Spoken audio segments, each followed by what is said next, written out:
go second.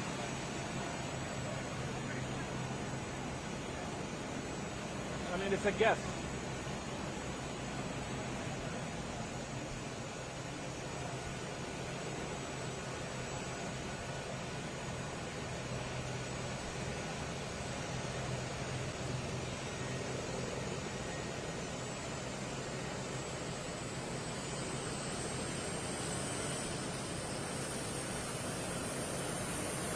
Hey guys.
Je déclare ouverte la 6e...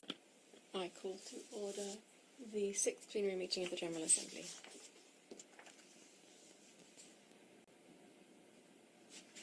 The Assembly will hear an address by His Majesty Don Felipe VI, King of Spain.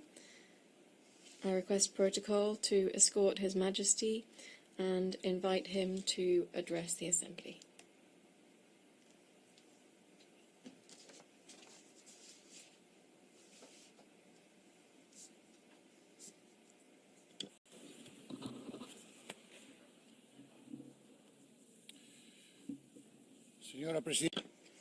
Madam President, Mr. United Nations Secretary General, heads of state and government, ambassadors, authorities, ladies and gentlemen, a very good morning to you. I appear before you today as representatives of the member states of the United Nations in this year which marks the 80th anniversary of the organization's founding. This is a timely opportunity to reflect on the present, the past and the future of this universal organization and on its contribution to peace, stability and development in a time of extreme complexity. Ours is a world that is fast-paced and unrestrained, one that frequently brings us to the brink. One in which there are voices that continue to proclaim the end of multilateralism and the obsolescence and inefficacy of the United Nations. It is said that this is the result of replacing dialogue and cooperation with competition, rivalry, and extreme tension. This is not the world we're heading towards, we hear. Rather, it is the world in which we are already immersed. In response to this sense of disintegration, we must acknowledge that times have indeed changed and we need to adapt, even anticipate, without retreating into idealism, complacency, or short-sightedness. But it is precisely at this time of uncertainty that we must read the signs of our time clearly to avoid repeating the mistakes of the past and entering irreversible spirals. We are aided in this by memory, which is the most valuable tool that any generation possesses to confront its challenges. The memory of the 20th century calls to us each time that we gather in this General Assembly. It reminds us why this house of the international community was created, under which circumstances it was born, and which dark chapters of history it sought to close definitively. Let us hear in this hall once more the opening words of the preamble to the Charter of the United Nations.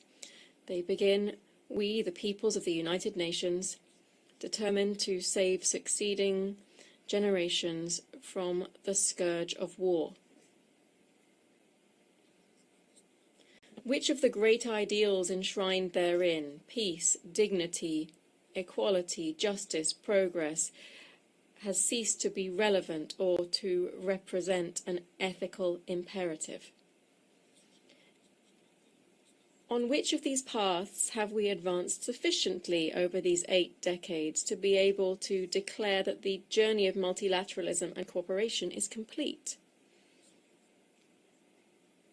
The silence in response to these questions is the clearest evidence that the United Nations is not only useful, it is indispensable and irreplaceable. Believing in the United Nations is believing firmly in the universality of the principles and values enshrined in its Charter and in the Universal Declaration of Human Rights. It is to resist the temptation of diluting them with specifics, relativisms, or exceptions. Because the dignity of the human being is non-negotiable. Believing in the United Nations is also believing in a rules-based world. Rules shape behaviours, to which the vast majority of international actors adhere. Even when they are breached, they provide a basis for accountability and enforcement. Rules are the voice of reason used in international relations. They are the best defense against the law of the strongest. A world without rules is uncharted territory. A time without rules is returning to the Middle Ages. The path proposed by the United Nations Charter is fraught with obstacles, and will never be fully completed. That is why the example of those who have been committed to its values is so precious. These are people working under extreme conditions, risking their freedom, their physical integrity, or even their lives, in a world plagued by conflict in all too many regions. We see this in Europe, in Ukraine, where war has been unleashed by Russia's unprovoked and unjustifiable aggression, violating the country's sovereignty and territorial integrity. Peace in Europe will not be possible without justice and accountability. Spain will continue to support efforts aimed at achieving a just and lasting peace, grounded in the principles of international law, respect for human rights, and accountability. We also see this in its full severity in the Middle East, in Palestine, in the Gaza Strip. We cannot remain silent or look away from the devastation, the bombings, including of hospitals, schools, and places of refuge. In light of the countless civilian deaths, famine, starvation, the forced displacement of hundreds of thousands of people. To what end? These are abhorrent acts that stand in stark contrast to everything that this forum represents. They offend human conscience and shame the entire international community. Spain is a nation deeply proud of its Sephardic roots. When we speak to the people of Israel, we speak to a people of brothers and sisters, a people who, when they return to Spain, to Córdoba, Toledo, Seville, Barcelona, and so many other places, come home. This was the spirit behind the 2015 law, which was passed with broad consensus, granting Spanish nationality to descendants of Sephardic Jews originally from Spain. It is for this reason, and it is so difficult for us to understand, that we are so pained by the actions of the Israeli government in Gaza. We therefore cry out, we implore, we demand, stop this massacre now. No more deaths in the name of a people that is so wise and ancient, who have suffered so greatly throughout history. Let us be clear. We unequivocally condemn the heinous terrorism of Hamas, especially the brutal massacre of the 7th of October 2023 against the Israeli population, and we recognize Israel's right to self-defense. But with equal strength, we demand that the Israeli government fully uphold international humanitarian law throughout Gaza and the West Bank. We demand that humanitarian aid be delivered without delay, that a ceasefire be established with guarantees, and that all hostages still held by Hamas be released immediately. The international community must shoulder its responsibility to achieve as soon as possible a viable solution that would include the existence of two states, the recognition of the state of Palestine by an increasing number of member states of this organization, to which Spain added its voice this past May, must contribute to achieving a just and definitive regional peace based on the implementation of United Nations resolutions and on the universal recognition of the State of Israel. President, delegates, as we know, many conflicts are both caused by and result in resource scarcity, state fragility, and inequality. The gap between current realities and the fulfillment of the 2030 Agenda remains vast, and the current funding shortfall for sustainable development exceeds $4 trillion per year. The call for efficiency and resource optimization made at the 4th International Conference on Financing for Development that we held recently in Seville must be sustained. Accordingly, Spain, in line with the consensus-based commitment adopted there, has launched the Seville Plan for Support to Multilateralism. We have increased our contributions to international development funds, and we have reaffirmed our commitment to defending human rights, gender equality, and the environmental transition, which are central and distinctive elements of our foreign policy.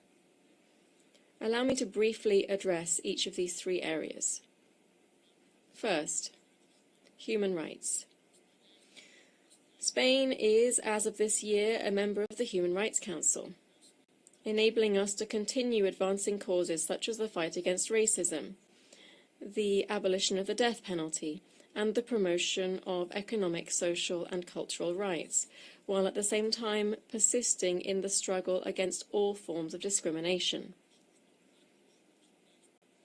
Because we support plural, open societies in which all citizens participate, and we are concerned by the erosion of democracies, the growing disaffection towards values that are essential to democratic coexistence.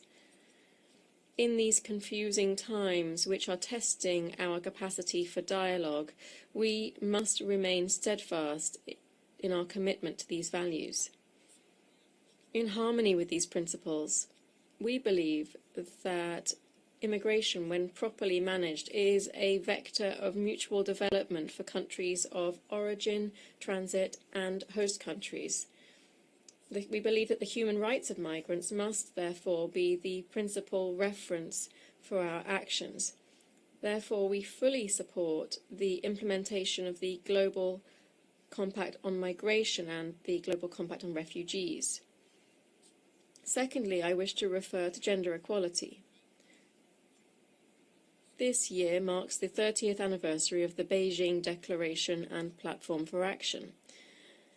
It is therefore a fresh opportunity to reaffirm our commitment to real and effective equality. This is not merely a step forward in human rights, but above all, a matter of justice. Spain aspires to remain a global beacon in areas such as sexual and reproductive rights, the fight against sexual and gender-based violence, and the increased participation of women in leadership roles and in decision-making processes. Third, the environment. The triple planetary crisis that we are facing, climate change, pollution, and biodiversity loss, demands strengthened governance and sufficient resources to accelerate a just energy transition. This must enable us to triple renewable energy capacity, double energy efficiency, and to continue decarbonizing our economies. These are goals that are as ambitious as they are essential, and doubt must be completely excluded from the equation here. Spain calls for consensus and ambition ahead of COP30, which will be held in Brazil this November. There are other just as important challenges, including managing the impact of the transformative revolution known as artificial intelligence, which can accelerate progress on the 2030 agenda if we know how to direct it towards a fair and equitable digital transformation. And in health, the global dimensions of which were tragically evident during the recent COVID pandemic, we welcome here the consensus reached on the pandemic agreement. This strengthens the central role of the World Health Organization within the global health architecture. Madam President, Spain's foreign policy is built around three fundamental axes based on geography, history, and conviction. These are towards Africa and the Mediterranean, towards the Americas and the Atlantic, and towards Europe. I would like to share some thoughts on these three areas. Spain is well aware that Africa represents a strategic global interest of the highest order. The present is marked in certain countries by structural deficiencies and some brutal conflicts and wars that receive insufficient attention when compared with others that I've already referred to.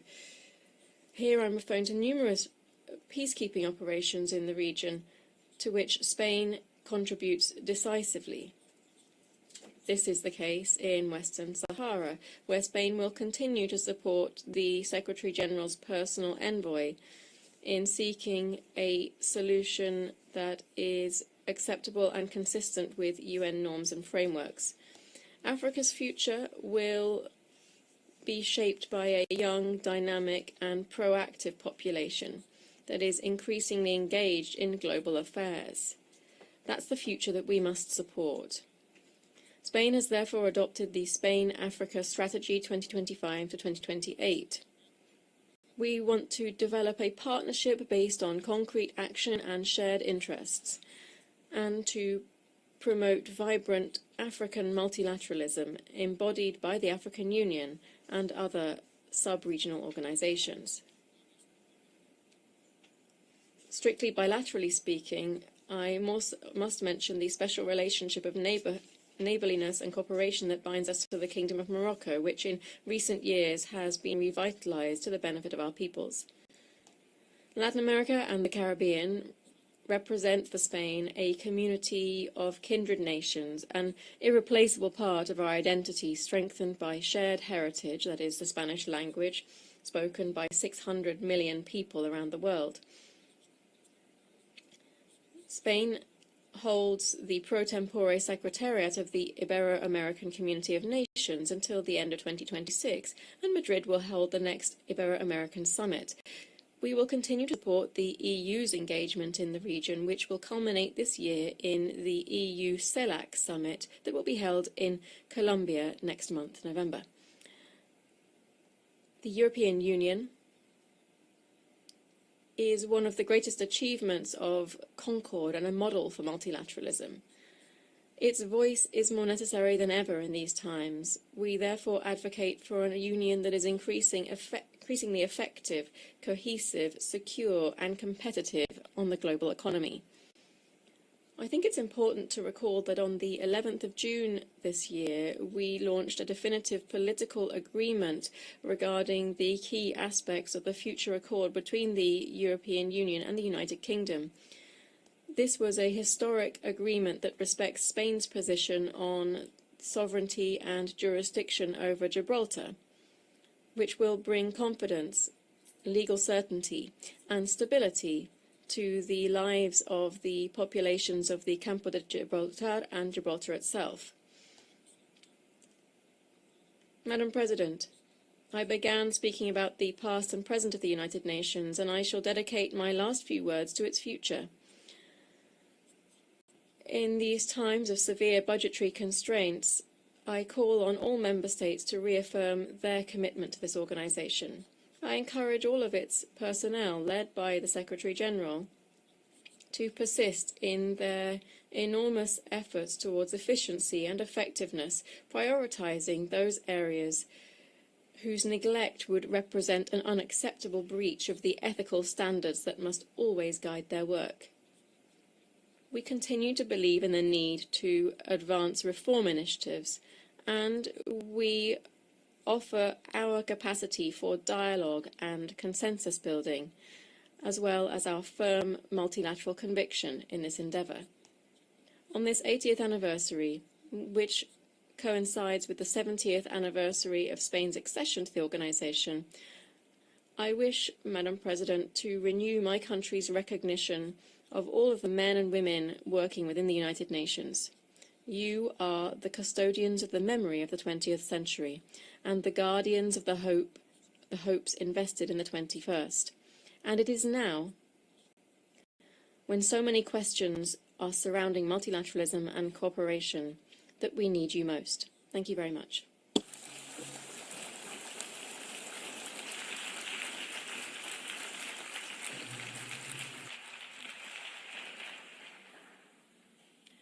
nom de l'Assemblée générale, On behalf of the General Assembly, I wish to thank the King of Spain. The Assembly will now hear an address by His Excellency Volodymyr Zelensky, President of Ukraine. I request protocol to escort His Excellency and invite him to address the Assembly.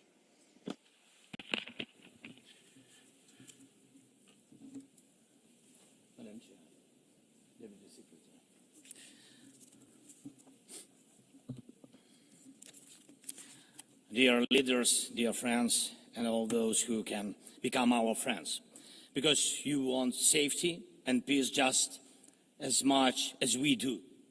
Today, no one but ourselves can guarantee security. Only strong alliances, only strong partners, and only our own weapons. The 21st century isn't much different from the past. If a nation wants peace, it still has to work on weapons. It's sick, but that's the reality. Not international law, not cooperation. Weapons decide who survives. Excellencies, you know perfectly well international law doesn't work fully unless you have powerful friends who are truly willing to stand up for it. And even that doesn't work without weapons. It's terrible, but without it, things would be even worse. There are no security guarantees except friends and weapons. No Ukrainian choice this kind of reality. And knowing our people, they would have chosen a different priority. Ukrainians are peaceful people, but they are people who want to live freely in their own independent country. That's why we invest in defense. For many nations, there is simply no other way left. Nations can speak about their pain from stages like this, but even during bloodshed, there isn't a single international institution that can truly stop it. That's how weak these institutions have become. What can Sudan or Somalia or Palestine or any other people living through war really expect from the UN or the global system? For decades, just statements and statements. And even everything happening in Gaza remains without a way out.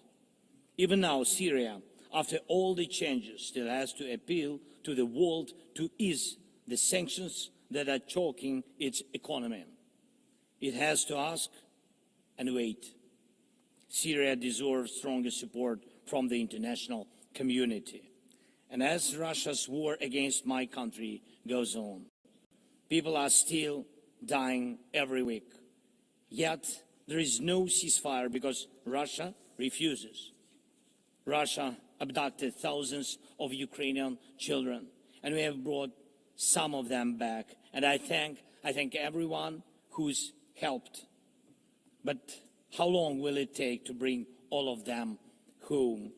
Childhood slips away faster than adults are able to help. Look at Israel. Nearly 2 years have passed and hostages still haven't been freed. They must be freed, but even that still hasn't happened.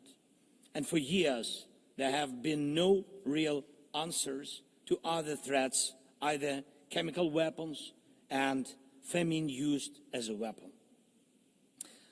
Last year, at this assembly, I warned the world about the risk of radiation disasters, especially due to Russia's occupations of our Zaporizhzhia nuclear power plant, the biggest in Europe, but nothing's changed.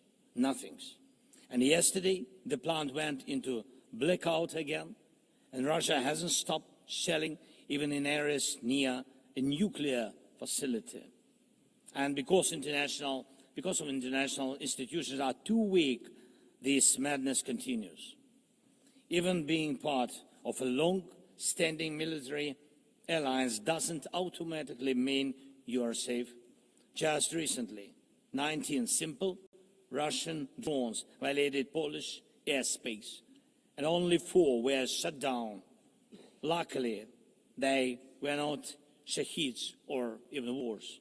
Otherwise, the results would have been horrific. Estonia had to call a UN Security Council meeting for the first time in history because Russian fighter jets deliberately entered its airspace. Moldova is defending itself, again, from Russia's interference.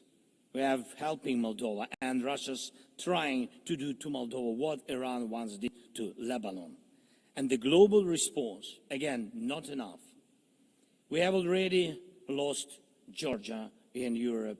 Human rights and the European nature of the state system are only shrinking there. Georgia is dependent on Russia. And for many, many years, Belarus has also been moving toward dependence on Russia. Europe cannot afford to lose Moldova too. It's important to remember how the world once ignored the need to help Georgia after Russia's attack, and how the moment was missed with Belarus. How Moldova must not be lost. And for Europe, supporting Moldova's stability is not costly, but failing to do so will come at a much higher price. That's why the EU needs to help Moldova now with funding and energy support, not just words or political gestures. We must not forget about protecting the rights of people and the rights of nations in regions where these rights are under threat.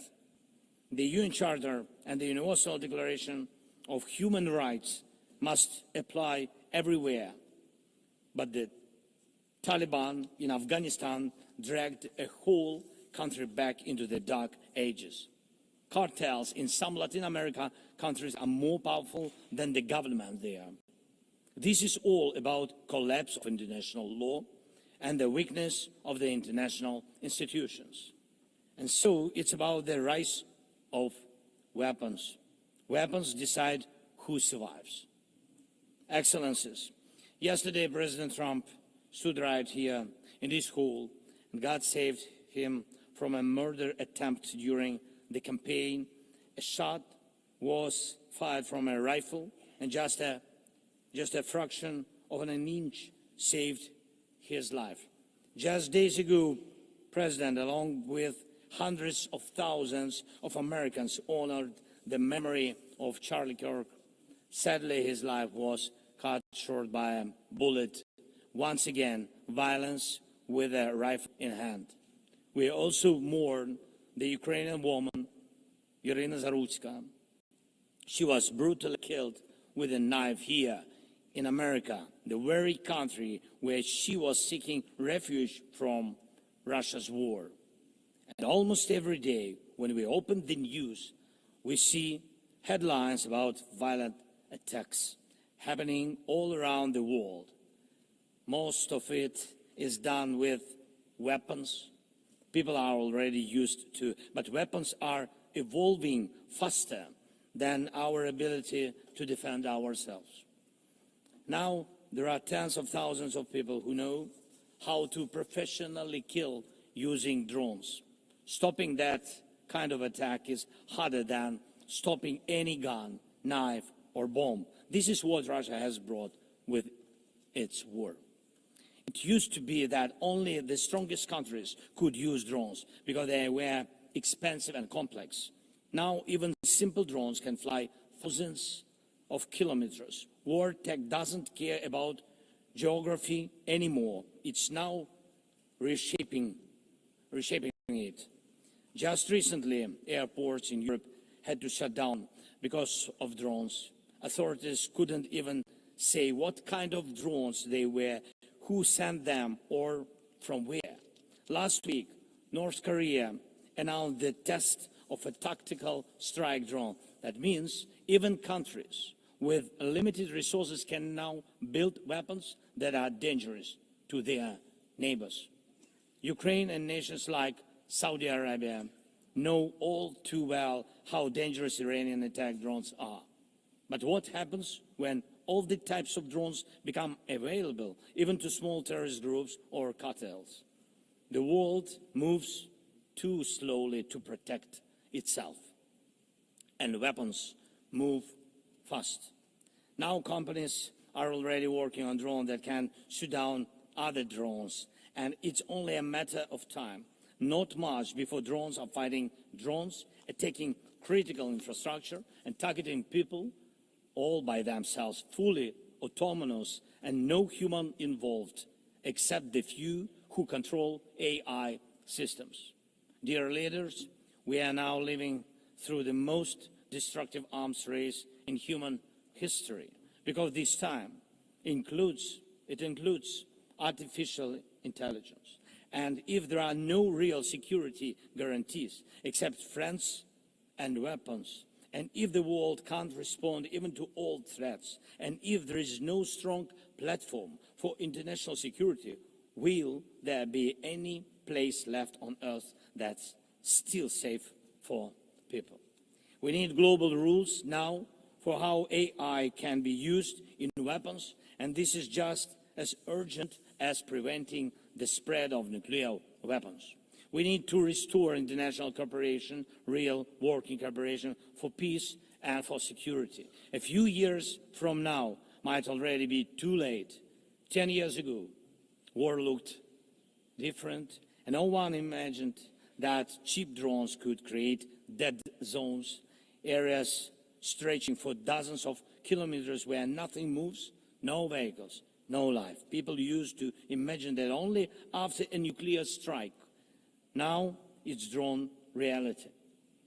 Mass-produced, simple drones, and without AI yet. Ukraine doesn't have the big fat missiles dictators love to show off in parades, but we do have drones that can fly up to 2,000-3,000 kilometers. We had no choice but to build them to protect our right to life. Control over the sea used to depend on having a big navy. Ukraine doesn't have a big fleet, but we succeeded. In the Black Sea, we pushed what's left of the Russian navy into a remote base. And we did it with sea drones. That's how we protect our ports and maritime trade routes, because Russia has left us no other choice. And our spiderweb operation, when cheap drones destroyed or damaged dozens of expensive Russian strategic bombers, became a real example for special forces around the world of what new weapons can do to old systems. These very Russian bombers attacked our cities. And none of this would have happened if Putin had not started this full-scale aggression, full-scale war. And every year that this war goes on, weapons become even more deadly. And only Russia deserves to be blamed for this. Dear leaders, to protect lives, Ukraine builds underground schools and underground hospitals. To protect lives, we have to spend more on protecting power stations from drone and missile attacks than on building sports facilities or cultural infrastructure.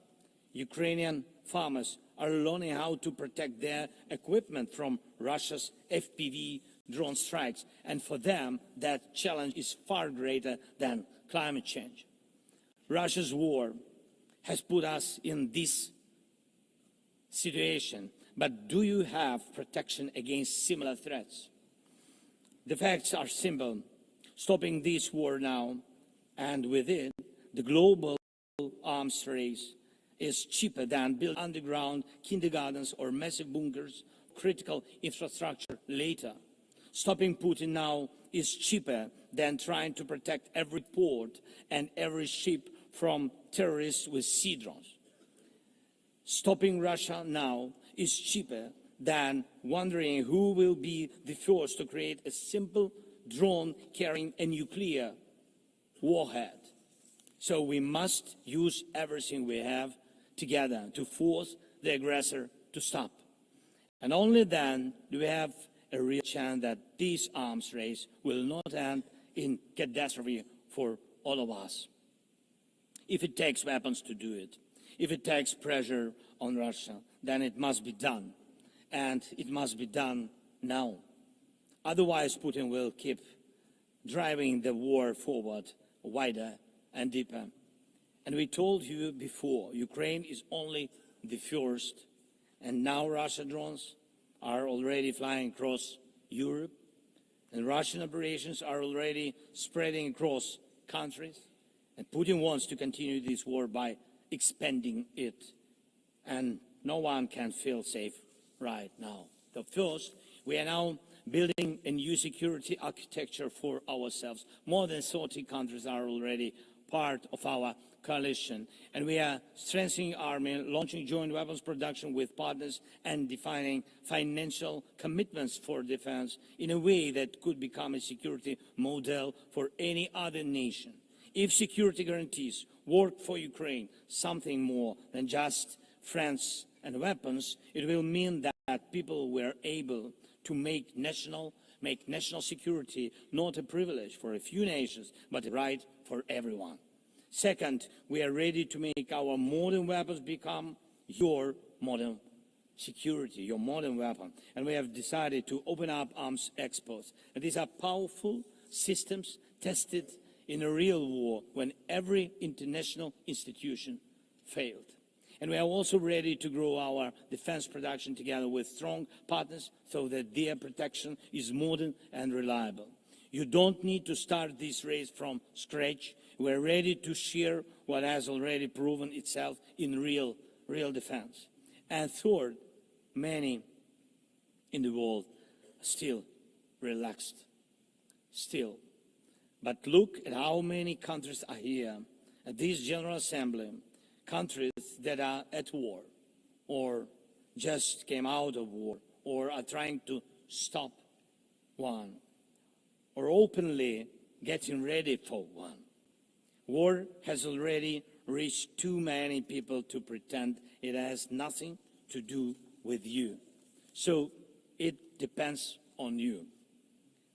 Whether you help peace or continue trading with Russia and helping Russia to fund this war, it depends on you. Whether prisoners of war will be freed, whether abducted children will come home, whether hostages will be free, it depends on you. What will define existence? War like now, or our joint strong actions as it should be? Yesterday we had a good meeting with President Trump, and I also spoke with many other strong leaders, and together we can change a lot. Of course, we are doing everything to make sure Europe truly helps. And of course, we count on the United States. I appreciate the support we are receiving. Yes, much depends on the G7 and G20, but in the end, peace depends on all of us, on the United Nations. So don't stay silent while Russia keeps dragging this war on. Please speak out and condemn it. Please join us in defending life and international law and order. People are waiting for action. Thank you so much. Slava Ukraini.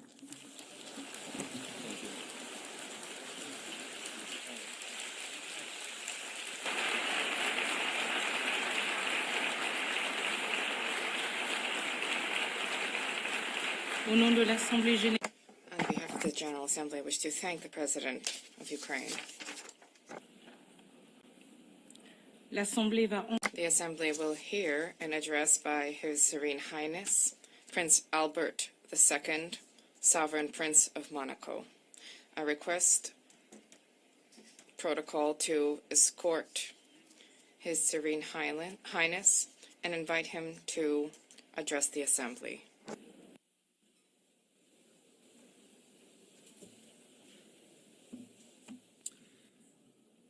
Madam President of the General Assembly, Secretary General, ladies and gentlemen, heads of state and government, excellencies, ladies and gentlemen. 80 years ago, the creation of the United Nations marked a decisive turning point in contemporary history in international relations, offering each state a forum for dialogue and exchange. The ambition of the founders was clear and bold.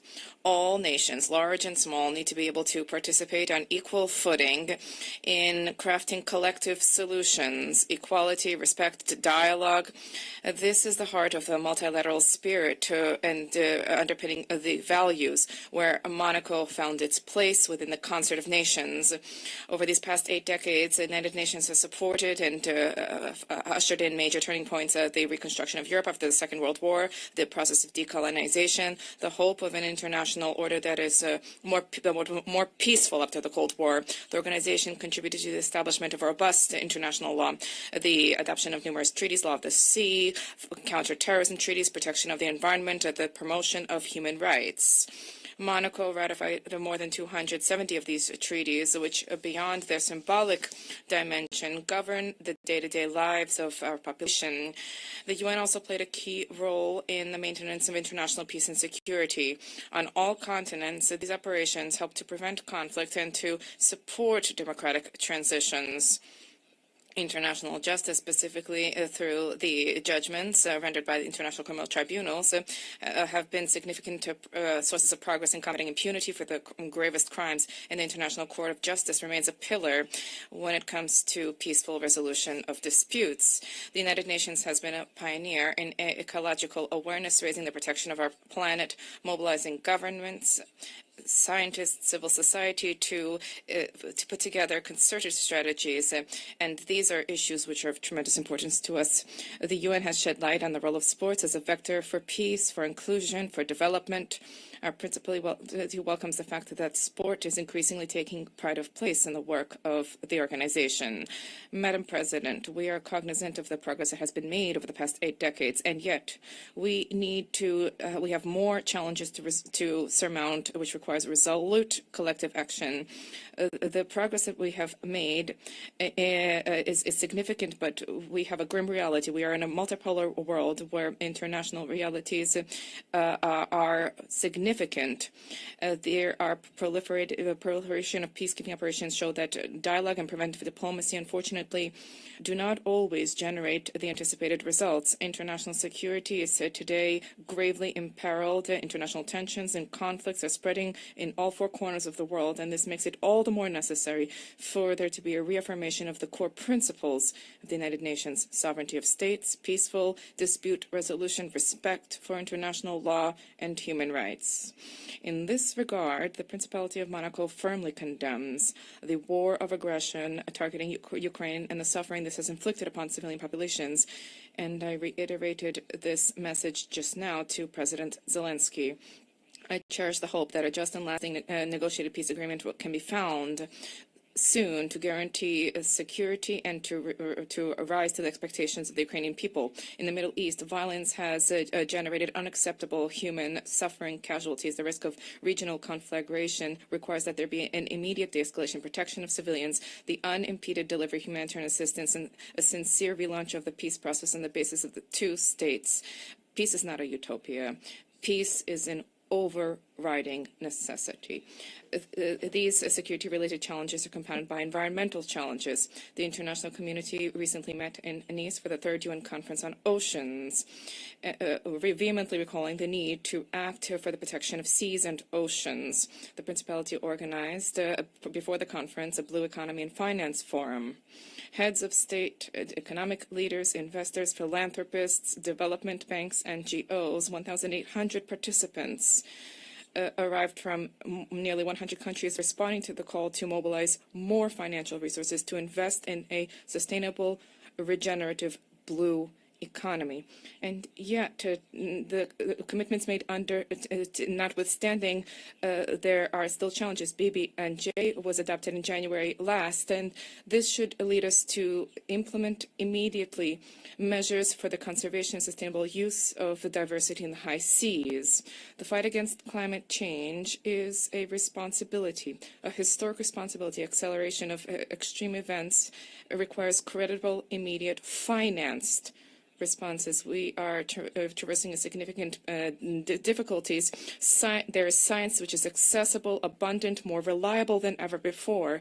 The Paris Agreement, the 10th anniversary of which we are marking this year, provides a structured, transparent framework which should generate robust trust among all stakeholders. This year, new nationally determined contributions have been published, and this is a reflection of the need to be more and more ambitious. I wish to recall that these ambitions are of carry moral significance, particularly vis-a-vis young people and succeeding generations, but also, as was recently recalled by the ICJ in the advisory opinion. And in this regard, and in accordance with the new collective goal for financing, which was adopted in Baku last year, I decided that my country will double specific financing under climate agreements, and this is by 2028. Let us not forget that there's a need to invest in countering climate change, but there's a need to take into account the depletion of biodiversity throughout the world. COP17 and the Biological Diversity Convention, October 2026, will be held in Yerevan. This is a key opportunity to transform the commitments into reality, specifically when it comes to financing and meaningful protection of ecosystems. Madam President, we cannot pass over in silence the alarming setbacks in human rights, freedom, the repression of freedom, civil society, excessive use of force. These are all undermining the very basis of civilizations and are resulting in a loss of trust of citizens vis-a-vis systems. Women's rights are a key pillar for peace, for development, and for justice. 30 years after the Beijing conference, gender equality between men and women has still not been fully universally attained, and this remains a key priority, which is something we need to reaffirm. There's an urgent need to generate collective commitment to combat violence against women and girls and against all kinds of persecution which they endure, including in conflict-affected areas. No society can be prosperous if such inequality persists there. Likewise, no society can develop without taking care of its young population, because young people are not just the future of the world. Young people are the present. 30 years after the World Youth Program, it is incumbent upon us to raise the role of young people in discussions on the economy, civic life, access to education, employment, digital issues. This is not a privilege, this is a right. Madam President, public global health is a key. Non-communicable diseases are the main cause of premature deaths, and there's a need for cross-sectoral mobilization to address this challenge. I welcome the key role of the WHO with the global action against these diseases, but there's a need to move further to strengthen synergies among the stakeholders to improve the effectiveness of action, particularly among budgetary constraints. The fourth high-level meeting on this issue should generate new momentum to intensify prevention and to provide universal access to high-quality care. Madam President, the 80th anniversary of the United Nations offers an opportunity to breathe new life into multilateralism, to reform its operations, and to address the liquidity crisis. Reform of the United Nations should restore people's trust and to establish an effective structure and based on core values. The United Nations is the only universal body which is capable of defending sovereignty of states and embodies the ideal of cooperation amongst peoples.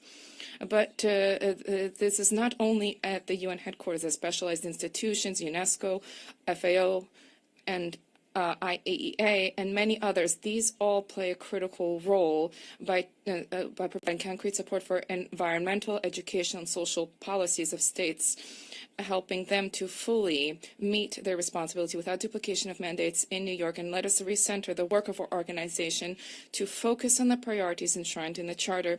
We need to rekindle a spirit of dialogue and the spirit of organization. The general debate should once again become this unique opportunity where leaders of the world listen to one another and seek to achieve mutual understanding understanding, the Principality of Monaco cherishes the hope that through reform, the UN will once again become the center with the harmonization of UN efforts for the maintenance of peace and security in accordance with Article 1 of our Charter. No state alone can resolve the crises plaguing our times. It's by sharing ideas, resources, and willingness that we can together build a future of peace, of lasting peace, because together we are better. Thank you.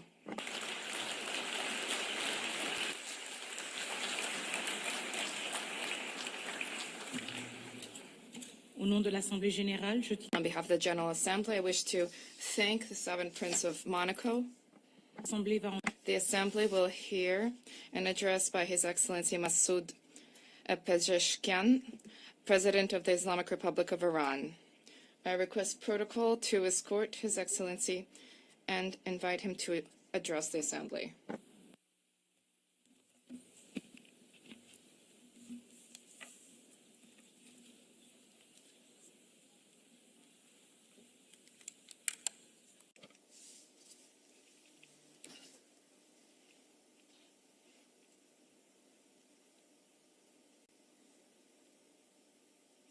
In the name of God, the most compassionate, the most merciful, Mr. Secretary General, Madam President, distinguished representatives, ladies and gentlemen, the theme of this year, and I quote, "Better Together, 80 years and more of peace, development, and human rights," unquote, is in truth a summons to solidarity and to a shared vision of a brighter future. Our religious conviction, as well as the call of the prophets, rests upon the equality of the rights of all human beings. That which renders man more worthy is piety, namely truthfulness, wisdom, purity, and benevolence. The bedrock of all divine religions and of the human conscience is this golden maxim: that which you would not approve for yourself, do not approve for others. Jesus Christ, peace be upon him, once said, "Act towards others as you would have them act towards you." The Prophet of Islam, peace be upon him, said, "None of you is a true believer unless he desires for others what he desires for himself." The sage Hillel, the elder, expressed the essence of the Torah as such: "That which is hateful unto thee, do not do unto thy fellow."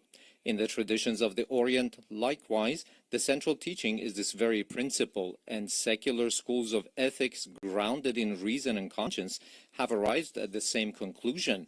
Excellencies, is this the state of our world? Let us behold the past 2 years. The world in these 2 years was witness to genocide in Gaza, was witness to the destruction of homes and repeated violation of sovereignty and territorial integrity in Lebanon, was witness to the devastation of Syria's infrastructure, was witness to assault against the people of Yemen, was witness to the forced starvation of emaciated children in the arms of their mothers, was witness to the assassination of Iran's scientists, was witness to the surreptitious raids infringing upon the sovereignty of nations, violating the territorial integrity of states, and openly targeting leaders of people. And all of this under the full support of the most heavily armed regime in the face of the earth, and under the pretext of self-defense. Would you countenance such things for yourselves? Who is the disturber of the stability of the region and the world? Who is the actual threat against international peace and security? Who is the violator of the golden moral maxim of mankind? Excellencies, ladies and gentlemen, you all bore witness that this past June, my country was subjected to a savage aggression in flagrant contravention of the most elementary principles of international law. The aerial assaults of the Zionist regime and the United States of America against Iran's cities, homes, and infrastructures, precisely at a time when we were treading the path of diplomatic negotiations, constituted a grave betrayal of diplomacy and a subversion of efforts towards the establishment of stability and peace. This brazen act of aggression, in addition to martyring a number of commanders, citizens, children, women, scientists, and intellectual elites of my country, inflicted a grievous blow upon international trust and the very prospect of peace in the region. Should we fail to confront such perilous breaches of international norms, these aberrations shall spread to engulf the world. The assault upon nuclear facilities under safeguards and international supervision, the open attempt to assassinate leaders and duly constituted officials of UN member states, the systematic targeting of journalists and members of the press, and the killing of human beings who solely by the reason of their knowledge and expertise are converted into military targets. Again, would you countenance such acts for yourselves? With this behavior, they have killed at the very least over 35,000 innocent civilians in Gaza. They have deprived them of food, drinking water, medication, and proper health care. Those who have perpetrated such crimes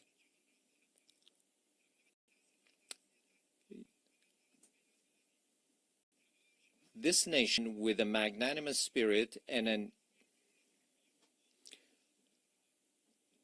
the systematic targeting of journalists and members of the press, and the killing of human beings who solely by the reason of their knowledge and expertise are converted into military targets. Again, would you countenance such acts for yourselves? Those who have perpetrated such crimes must know that Iran, the most ancient continuous civilization upon the face of the earth, has ever stood steadfast against the tempests of history. This nation, with a magnanimous spirit and an eternal will, has time and again demonstrated that it shall never bow before aggressors. And today as well, in the face of the transgressors, it stands upright with reliance upon the power of faith and its national cohesion. In this 12-day defense, the patriotic and valiant people of Iran laid bare before the aggressors the fallacy and self-delusion of their arrogant calculations. The enemies of Iran unwittingly fortified the sacred national unity. The people of Iran, despite the most severe, protracted, and crushing economic sanctions, psychological and media warfare, and persistent efforts to sow discord, at the very instant the first bullet was fired upon their soil, rose in unison in support of their valiant armed forces, and today they continue to honor the blood of their martyrs. Here, in the name of all Iranian people, I extend my heartfelt gratitude to all personalities, nations, governments, and international and regional organizations that stood in solidarity with Iran during this war. Ladies and gentlemen, today, after nearly 2 years of genocide, mass starvation, the perpetuation of apartheid within the occupied territories, and aggression against its neighbors, the ludicrous and delusional scheme of a greater Israel is being proclaimed with brazenness by the highest echelons of that regime. The scheme encompasses vast swaths of the region. The map itself lays bare the true intentions of the Zionist regime, intentions that have, of late, been openly endorsed by its criminal prime minister. None in the world is secure from the aggressive machinations of this regime. It is manifest that the Zionist regime and its sponsors no longer even content themselves with normalization through political means. Rather, they impose their presence through naked force and have styled it peace through strength. Yet, this is neither peace nor power. It is nothing but aggression rooted in coercion and bullying. But we envision our powerful Iran alongside powerful neighbors within a strong region with a radiant future. A future in which we stand together against a grand project that imposes genocide, destruction, and instability upon the region. A future in which collective security is assured through genuine mechanisms of defensive cooperation and joint response to threats. A future in which human dignity and cultural diversity are cherished as foundational values. A future in which collective development is realized through joint investment in infrastructure and modern sciences. A future in which energy security and the equitable use of vital resources from the pillars of economic stability. A future in which the environment is safeguarded for posterity.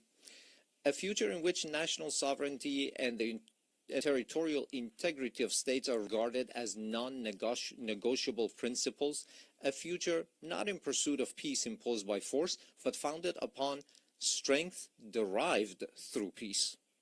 In such a strong region, slaughter and bloodshed shall find no place. It is for this very reason that my country has, for many years, been among the staunchest advocates of establishing a region free of weapons of mass destruction. Yet those who themselves possess the largest nuclear arsenals and who, in flagrant breach of the NPT, make their weapons even deadlier and more destructive, have for years subjected our people to pressures on the basis of spurious allegations. Last week, 3 European states, having failed through a decade of bad faith and thereafter by supporting military aggression to bring the proud people of Iran to their knees, at the behest of the United States of America, sought by means of pressure, coercion, imposition, and manifest abuse to reinstate against Iran the Security Council resolutions that had already been terminated.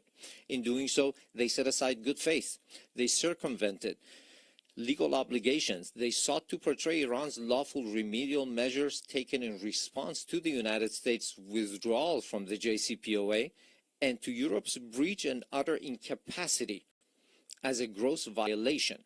They falsely presented themselves as parties of good standing to the agreement, and they disparaged Iran's sincere efforts as insufficient. All of this was in pursuit of nothing less than the destruction of the very JCPOA, which they themselves had once held as the foremost achievement of multilateral diplomacy. This unlawful measure, which has also met the opposition of certain members of the Security Council, possesses no international legitimacy and will not garner the approbation of the international community. I hereby declare once more before this assembly that Iran has never sought and will never seek to build a nuclear bomb. We do not seek nuclear weapons. This is our belief based on the edict issued by the supreme leader and by religious authorities. Therefore, we never sought weapons of mass destruction, nor will we ever seek them. Whereas those who disturb the peace and stability in the region lies in Israel, but Iran is the one that is being punished for those actions. There is a poem that roughly says something to the effect that someone in one side of the world does something to disturb the peace and someone else is punished for those actions. Ladies and gentlemen, the Islamic Republic of Iran welcomes peace and stability. We believe that the future of our region and of the world must be built upon cooperation, trust, and shared development. In this framework, Iran supports the peace process between the Republic of Azerbaijan and the Republic of Armenia and hopes that its outcome shall be enduring and serve as a foundation for improved relations between these two neighboring states. Iran also hopes that the efforts to bring an end to the war in Ukraine may result in a just and lasting agreement between Russia and Ukraine and bring solace to the human suffering caused by this crisis. Iran welcomes the defensive pact between the two brotherly Muslim countries, the Kingdom of Saudi Arabia and the Islamic Republic of Pakistan, as a beginning for a comprehensive regional security system with the cooperation of the Muslim states of West Asia in the political, security, and defense domains. Finally, Iran condemns the criminal aggression of the Israeli regime against Qatar, which resulted in the martyrdom of a number of Palestinian and Qatari nationals, and declares its support and solidarity with the government and people of Qatar. Ladies and gentlemen, true security is not achieved through force, but through confidence building, mutual respect, regional convergence, and multilateralism grounded in international laws. Based on this foundation, a call upon all to practice listening to one another instead of raising voices, to re-examine the intellectual premises of polarization and political violence, which today ensnares not only the international community, but also renders societies internally with tension and turmoil. To uphold as the common denominator of all beliefs and cultures the principles that whatever we do not approve for ourselves, we should not impose upon others, instead of distorting concepts and narratives with biased interpretations. To restore and rehabilitate the credibility of international laws, institutions, and mechanisms, and to commit to the establishment of a regional system of security and cooperation in West Asia. Ladies and gentlemen, we Iranians have extended our power in the world not by producing and employing nuclear weapons, nor by the slaughter of hundreds of thousands in the 20th century, nor by genocide and the imposition of starvation upon the children in Gaza in the 21st century, and not even through the historic empires of Iran, but rather through a culture of human fellowship and the message of empathy of universal sages such as Rumi, Hafiz, Saadi, who 8 centuries ago declared human beings are members of a whole, in creation of one essence and soul. If one member is inflicted with pain, other members uneasy will remain. If you have no sympathy for human pain, the name of human, you cannot pertain. Those criminals who bully by murdering children are not worthy of the name human being, and assuredly they shall never prove to be trustworthy partners. Relying upon its time-honored tradition of altruism and human fellowship, Iran is a steadfast partner and a trustworthy companion for all peace-seeking countries, a friendship and a partnership grounded not in fleeting expediency, but in dignity, trust, and a shared future. We, the upright people of Iran, by standing firm against lawless marauders, have surmounted with honor the injustices, discriminations, and double standards imposed upon us. And today, with an opportunity-oriented outlook, we have transformed this historic achievement of the Iranian people into a platform for a leap toward a hopeful future. Let us together with you turn threats into opportunities. I thank you.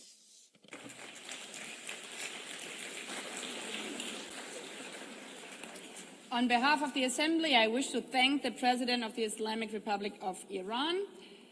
The Assembly will hear an address by His Excellency José Raúl Mulino Quintero, President of the Republic of Panama. I request protocol to escort His Excellency and invite him to address the Assembly.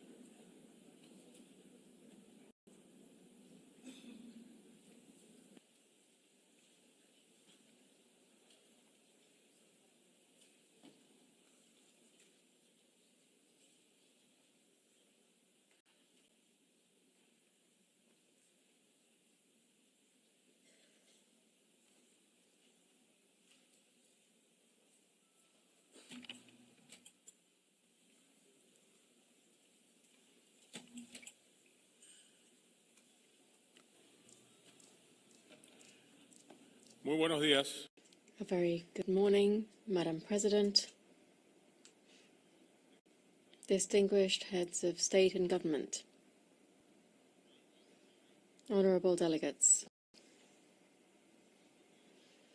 On behalf of the Panamanian people, with profound respect and renewed hope, I appear before this honourable assembly on the 80th anniversary of this organisation, which remains a beacon for peace, cooperation and progress. Panama has been committed since the signing of the Charter of San Francisco in 1945 to peace building, security, sustainable development and human rights. Over these 8 decades, our country has championed multilateral diplomacy and public international law as a cornerstone of our foreign policy. The UN 80 initiative, presented by the Secretary-General Antonio Guterres, offers an opportunity to reflect on the past, to raise awareness of present threats, and to envision a fairer future. We firmly believe that today more than ever we must strengthen the value of multilateralism to respond to global challenges and crises as a tool to mitigate asymmetries among nations.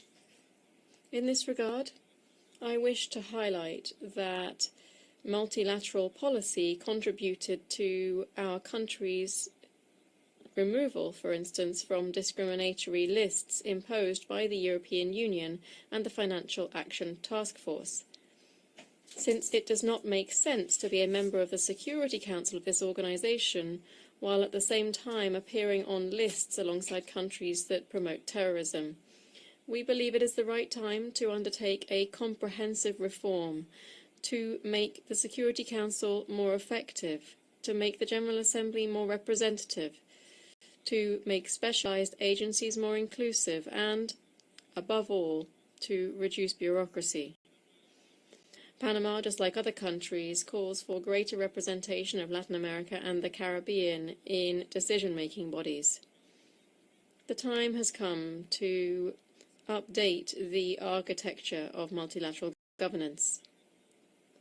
Our region is the world's leading exporter of food.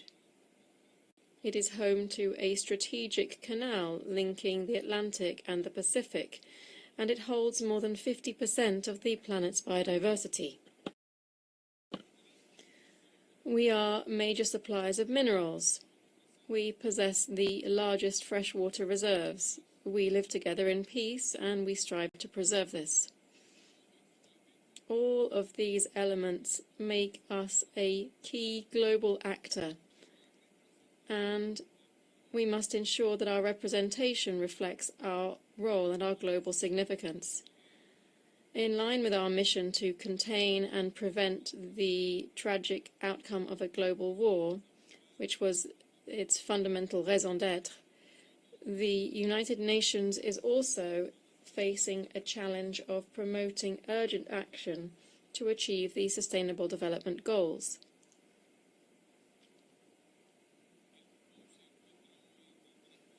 Today, the world is facing a trifecta of devastating crises: climate change, pollution, and biodiversity loss, all against a backdrop of weakened cooperation. The response to these crises must be swift and united. In response, Panama has put forward its Nature Pledge, which is our pact with nature. This is a new way of understanding environmental and climate policy, integrating our obligations on climate, biodiversity, and land into a single national commitment. In practice, Panama is pledging to curb its emissions by 2035. Even as a carbon-negative country, we believe there's always room to take further steps towards sustainability for future generations.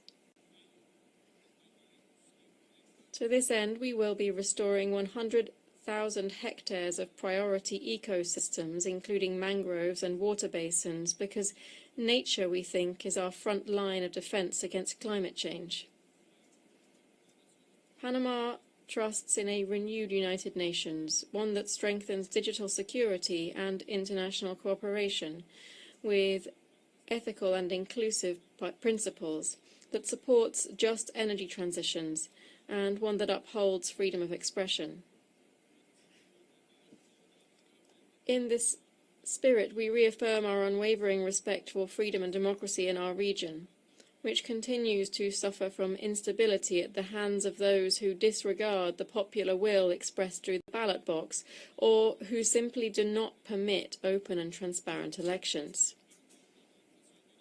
We aspire to be a member of the United Nations that is capable of preventing conflicts before they arise, that can better respond promptly to humanitarian emergencies, that better coordinates its field agencies, and that more faithfully represent the diversity of peoples across the globe. Panama has offered to host offices of United Nations system organizations to support reform efforts under the UN 80 initiative.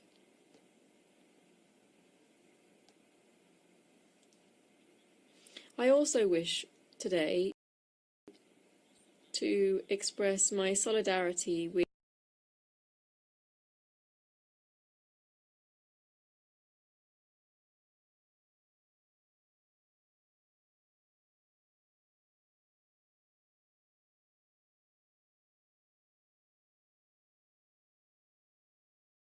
You have this. You have other opportunities with maybe not as much institutional leverage, but who are seeking to do good things, some of our smaller startups, some of our rural facilities that may not necessarily get as much dollars flowing there. So the funding for this program is available only to Florida-based research institutions. We've already allocated $80 million to support 95 research projects across the state, and this year's additional funding of $60 million brings the total investment over just a couple-year period to $140 million. And so that's a real significant commitment on behalf of the people of Florida. We want to see partnerships between universities, research institutions, and healthcare facilities throughout Florida. We want to see harnessing all the collective expertise and resources to try to produce really strong outcomes. And we've had a lot of success stories, which I know the First Lady will likely talk about when she gets up here. But for my part, I'm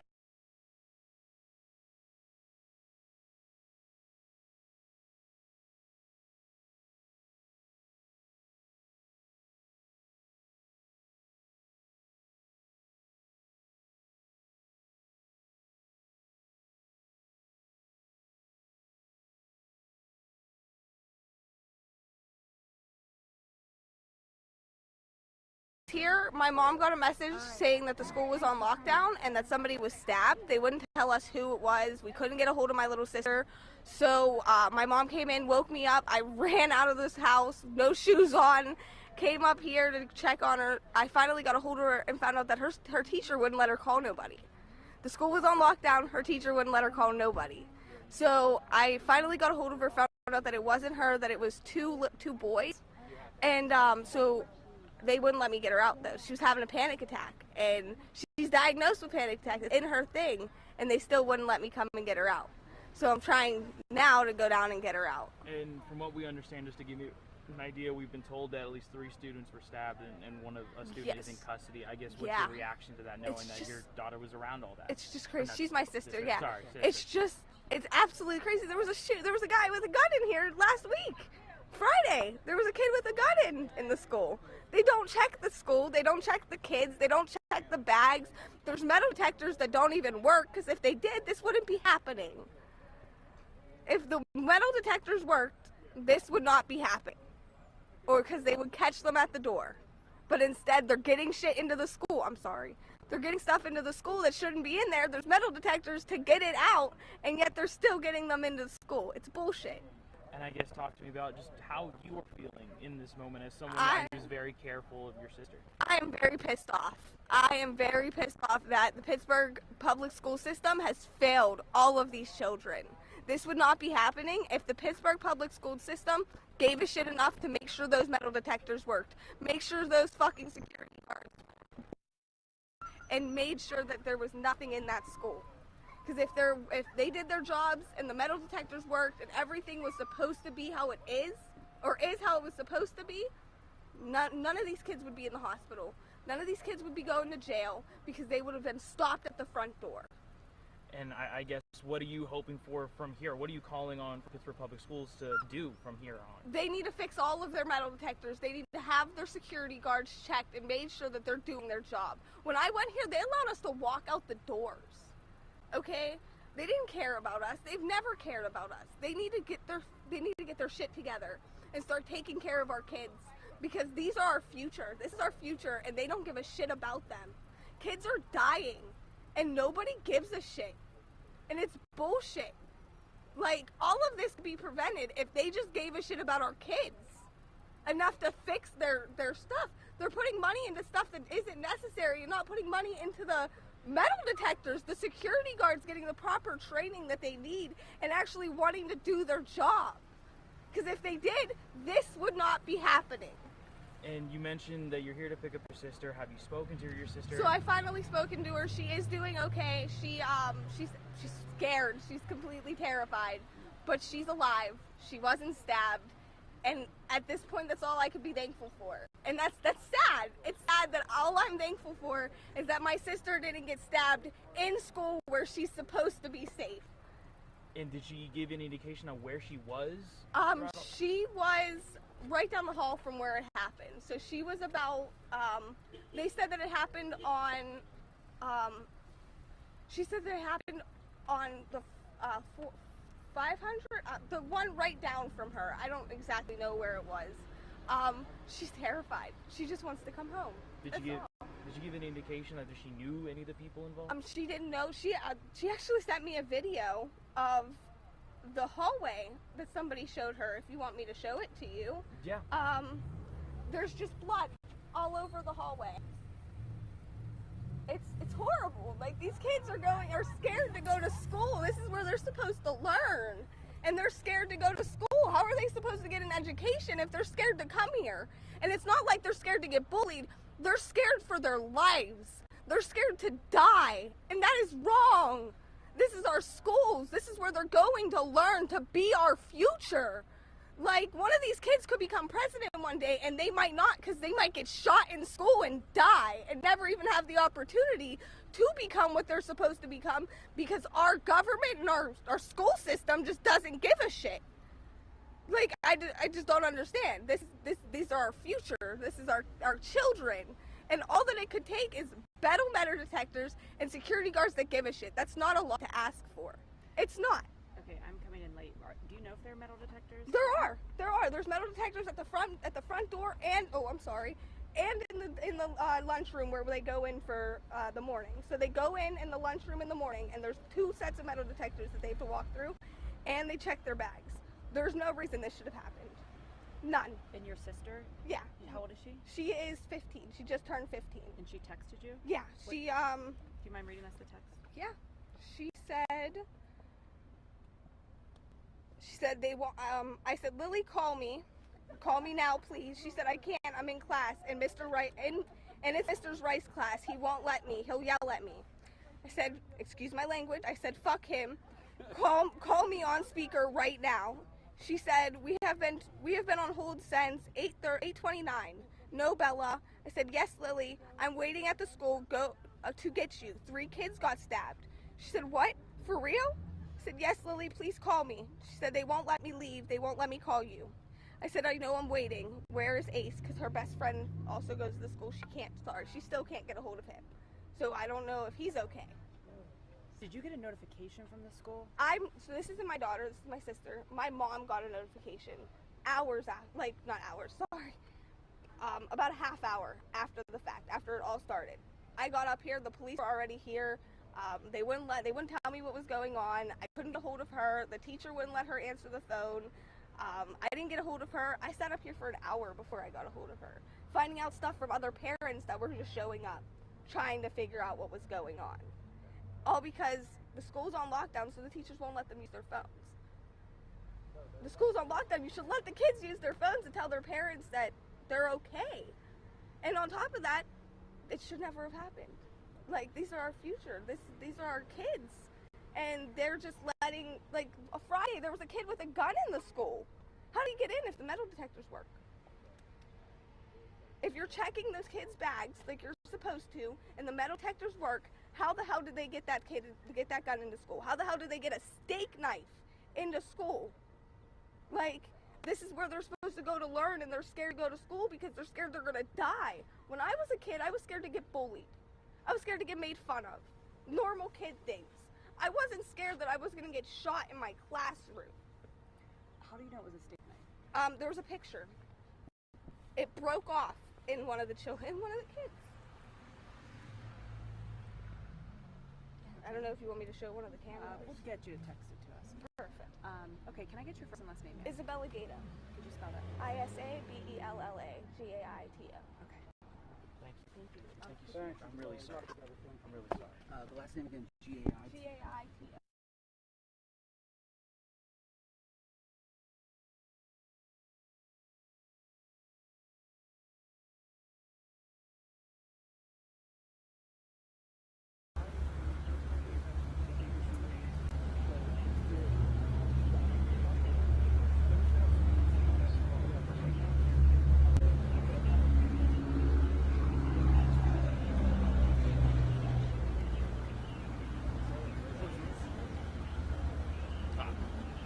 Mic test, 1 2 3. Mic test, 1 2 1 2 1 2. Mic test, 1 2 3 1 2 3. Mic test. Good. Okay.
still hear us.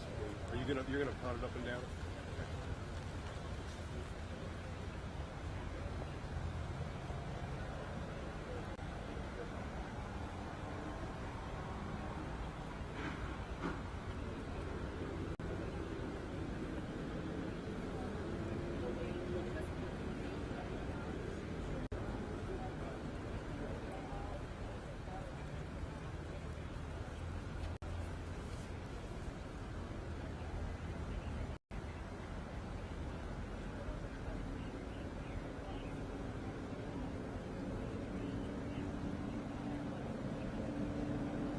Hotspot.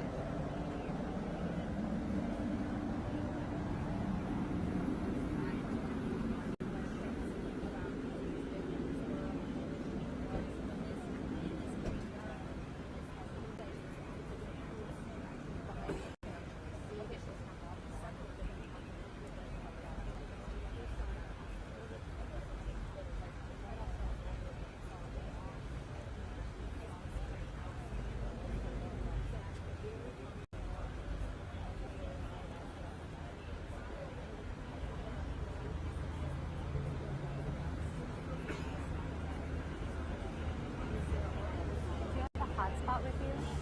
Do you have a hotspot with you?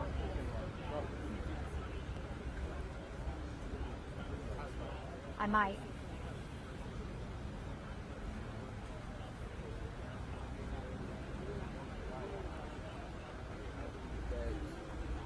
Rather see my computer bag, top zip, unzip it, you don't want pockets when you see my computer.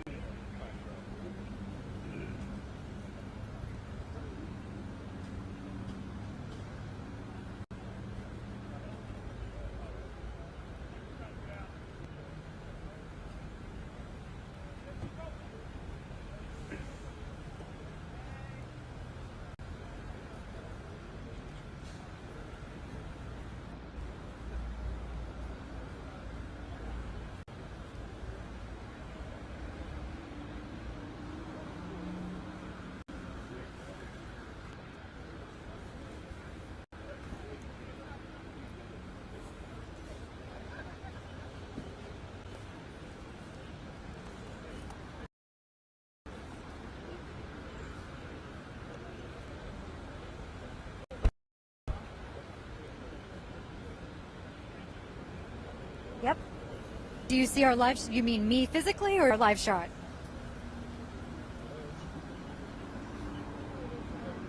Oop, okay. Well, we are set up for the presser, so we would have to leave a very busy spot. I don't know if I'm... Can you relay that to Leslie? And I only have the same information as Janelle. I'm not trying to push Janelle in there, but we have the spot, and we are surrounded by network and shit. If she insists, I'll do it. But if we don't have to move, I don't think we should. And I hate saying that because you guys know I'm always down.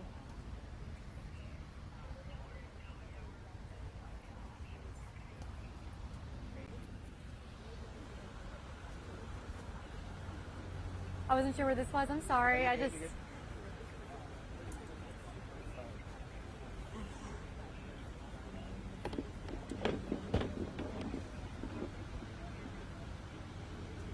Okay. Okay, what's the angle here? They want us to go live. What's my angle here, guys? What do you want me to... I'll speak on whatever. Are the numbers still the same? I guess so. Give me 2 seconds.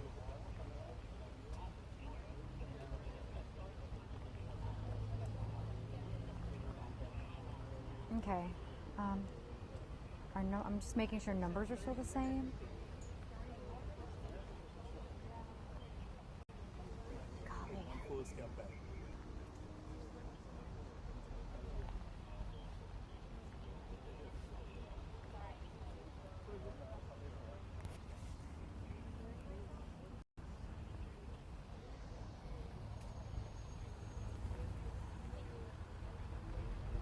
Nope. 1 second.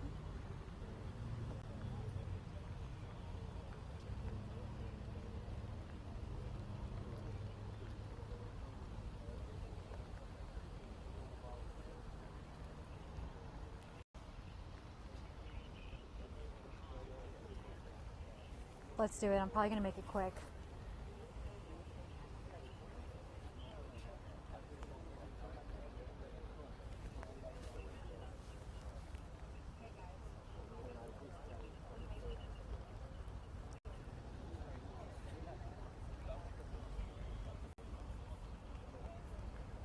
Is that Jason Whiteley? Everyone's in.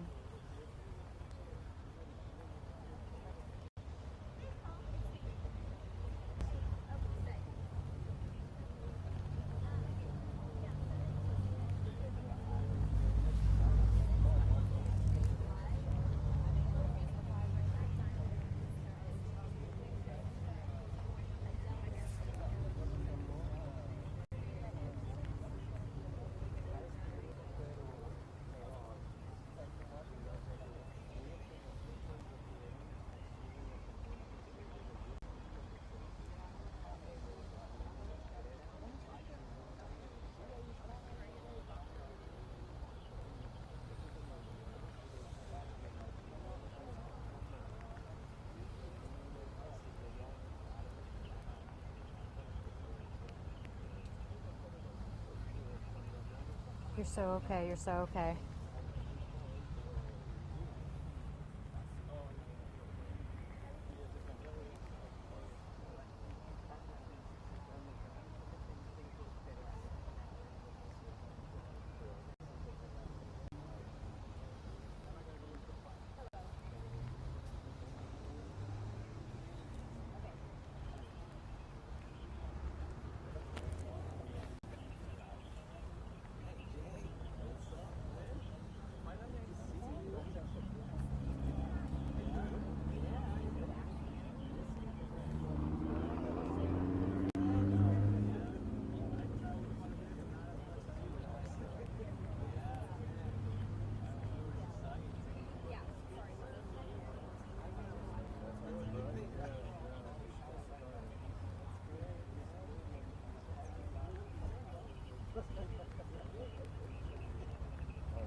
Hey, good morning to you. Yeah, I've been asking Dallas Police media relations team all morning long an estimated time on this press conference. We were initially told 9 o'clock, then 9:30, but right now we are waiting on Dallas Mayor Eric Johnson to arrive before this presser begins. I imagine they will brief him as well. There is a lot of traffic off North Stemmons Freeway. I can only imagine that may be the holdup. Just want to go over some of the details of what we know of how this unfolded. Preliminary information, want to stress that because this press conference, we were hoping to get more concrete information. We know 3 wounded at the ICE facility, 2 confirmed dead, 1 sniper found shot on the roof of a nearby immigration attorney's office, self-inflicted gunshot wound. Now, this all unfolded shortly before 7 a.m. around 6:40. Sources here at the scene tell me that DPD officers had an eye on the shooter. They were pushing up against the building where he was, and that is when he took his life with the self-inflicted gunshot wound. Pardon me while I make sure that. Okay, I thought I heard something behind us about the presser.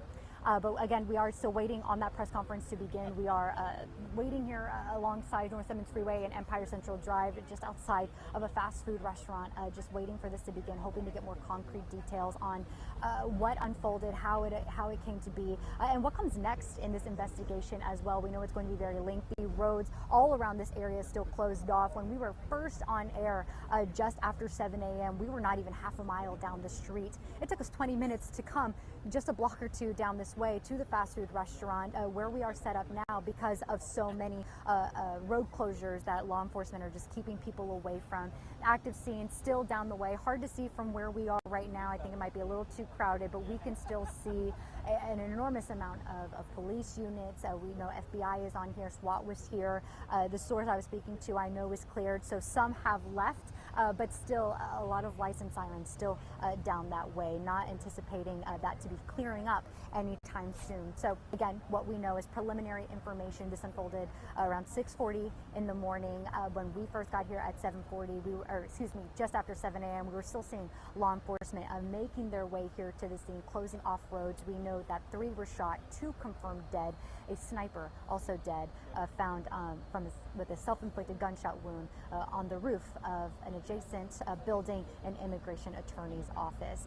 We will be live streaming this press conference, streaming here on WFA Plus, so certainly stay with us. We have plenty of questions for DPD and maybe even the mayor, so stick with us here. I'll send it back to you in studio.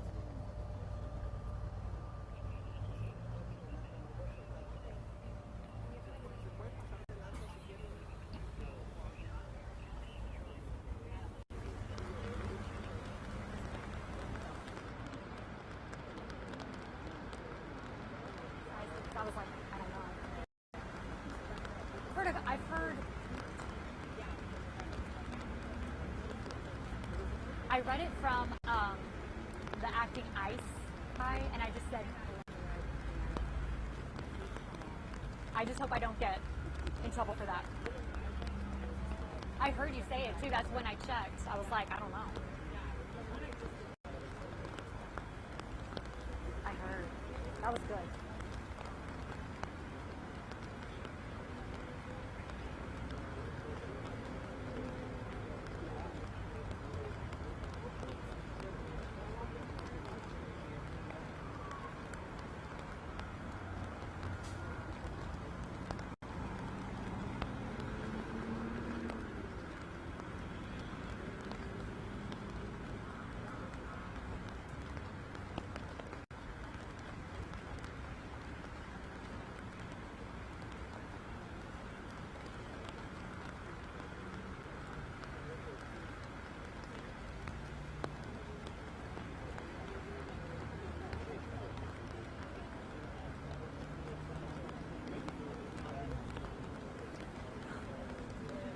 To do.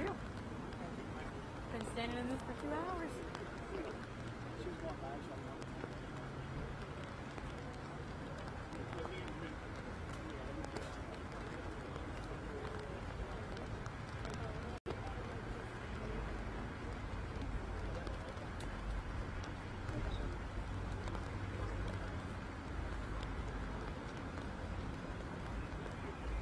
Smart. This is a smart shot.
No, it showed twice as well.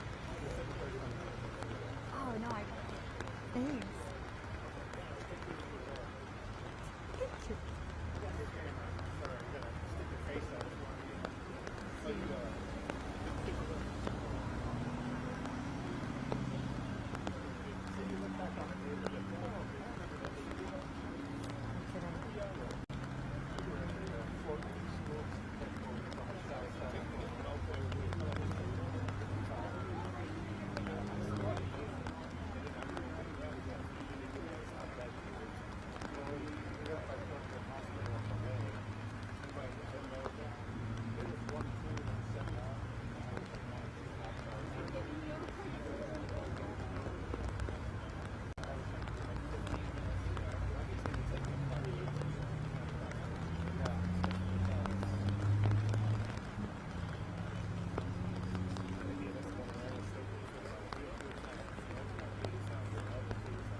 You're so sweet, Uni. Thank you.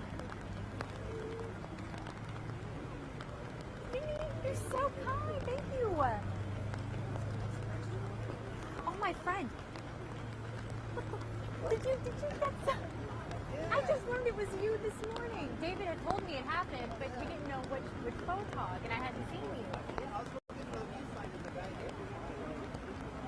Did it hurt? But they got him, right? Like they arrested him? I'm sorry. I heard, yeah. I'm sorry, friend. I would too, man. I would too. I just... Because before it's like, oh, well, I feel sorry for, you know, that's...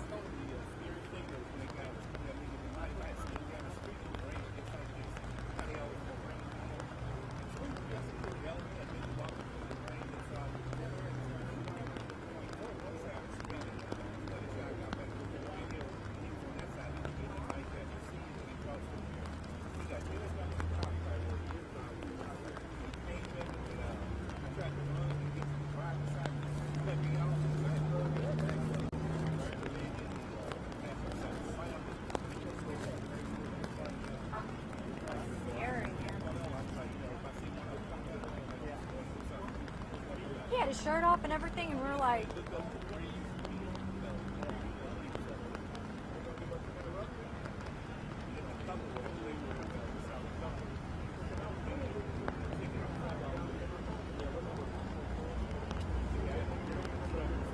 Yeah. We saw this girl pull up in her car at like 4 a.m. And then an hour later, this guy pulls up in his truck, and they get out.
I'm going to bring all my... Jesse, yeah, Jesse Ray's right there. I'm going to bring all my stuff over.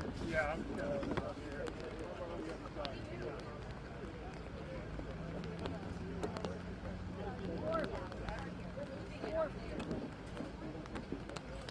Excuse me.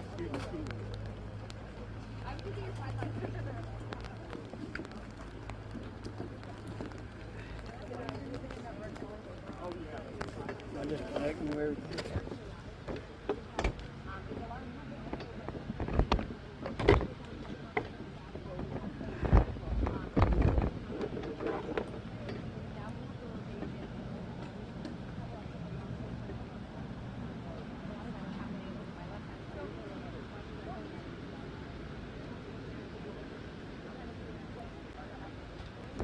You gonna move everything?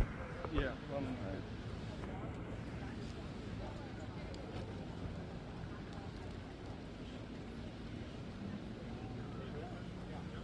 You got some mics over here. Y'all want to come get your mics? You're moving the podium.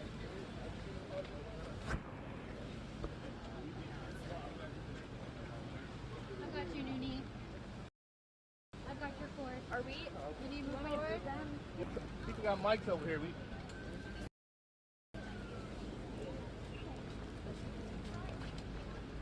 Get it underneath the cover? Under the cover, brother. Hey, come up on the cover. All right. I'm going to turn it around. There you go.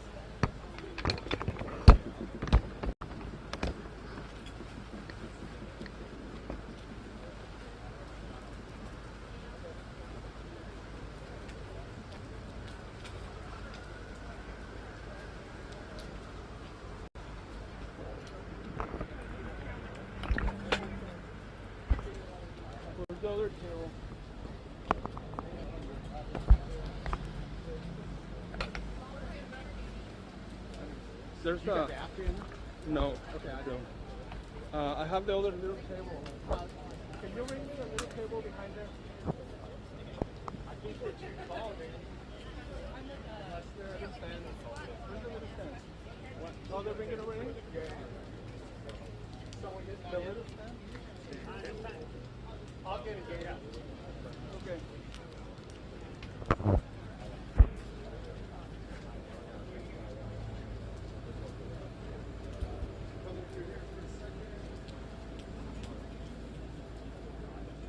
Get the little stand so get the water out.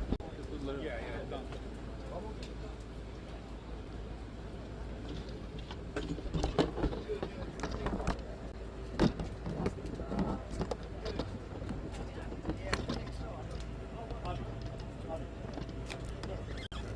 See, and then I'm going to tape to the bottom of your stand, all right?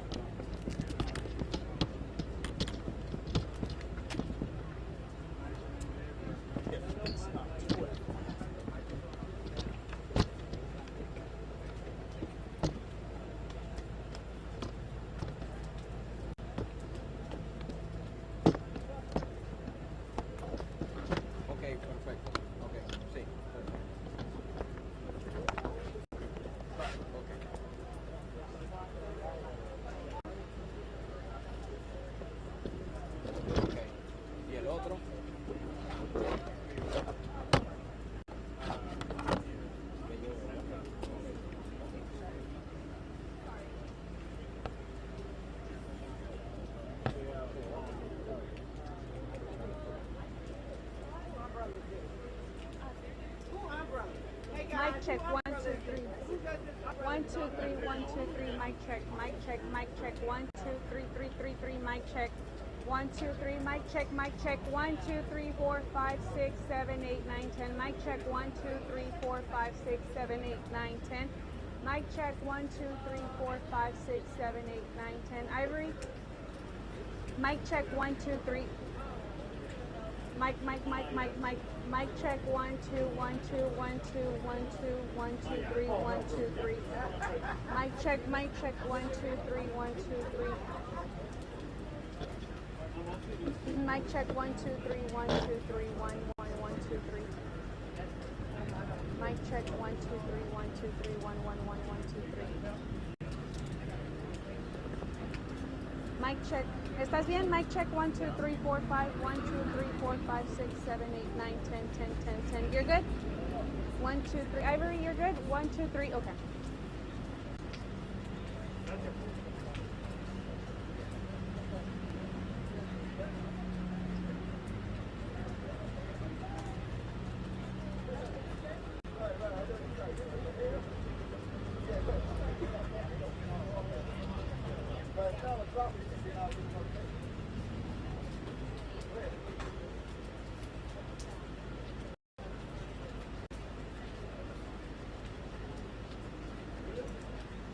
Noonie, check, check, check. 1 2 3 4 5 6 7 8 9 10. 1 2 3 4 5 6. Mic check, check. 1 2 3 4 5 6 7 8 9 10. 1 2 3 4. Check, check, check. 1 2 3 4 5 6 7 8 9 10. 1 2 3. You're good.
Yeah.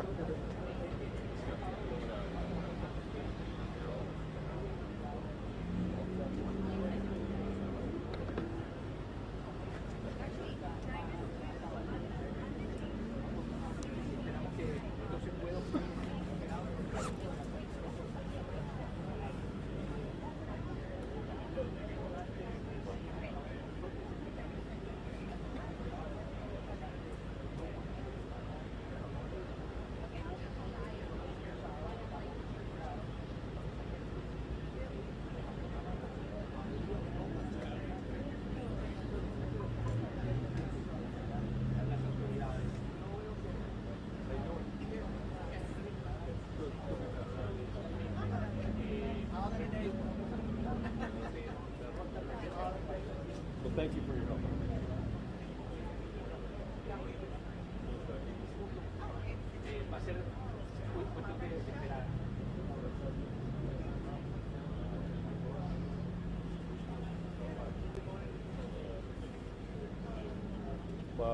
Juan, mic check, 1 2 1 2.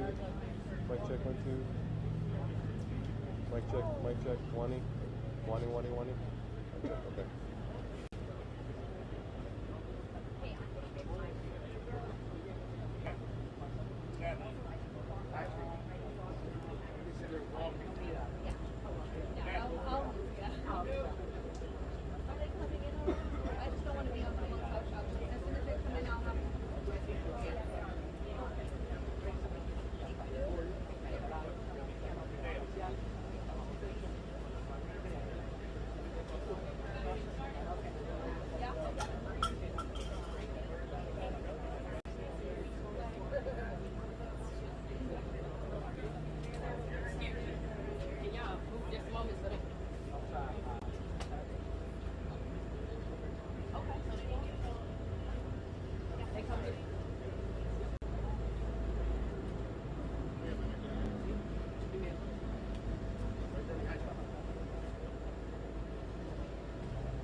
You gonna speak next? Joe, you're speaking after Joe, right? Josh is speaking